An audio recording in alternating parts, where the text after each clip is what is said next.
Welcome to science academy. நான் உங்கள் நித்யா கணேஷ். இன்றைக்கி என்ன டாபிக்னா ஒளி டாபிக் தான். கொஸ்டின் பாருங்கள். ஒளி கதிர்களை மின் தூண்டல்களாக மாற்றி அவற்றை பார்வை நரம்பின் வழியாக மூளைக்கு அனுப்பும் பணிகளை செய்கின்றது. ஸோ ஆன்சர் விழித்திரை.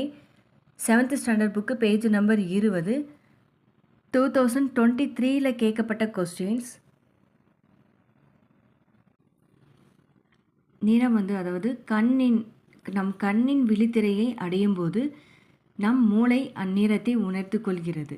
ஸோ நம்ம ஒரு கலர் பார்க்குறோம்னா அது எது வழியாக பார்க்குறோன்னா விழித்திரை மூலமாக நம்ம பார்க்குறோம். அதுதான் சொல்ல வராங்க. ஏன்னா மூளைக்கு அனுப்புது இந்த பார்வையானது. நம்ம இப்போ கொஸ்டின் எப்படி கேட்டிருக்காங்கன்னா, ஒளி கதிர்கள், அதாவது நம்ம ஒளி கதிர்கள் மின் தூண்டலாக மாற்றி அவற்றை பார்வை நரம்பின் வழியாக மூளைக்கு அனுப்பும் பணியை செய்கிறது விழித்திரை. இங்கே எப்படி கேட்டிருக்காங்கன்னா, கண்ணின் விழித்திரை மூளைக்கு அந்நிற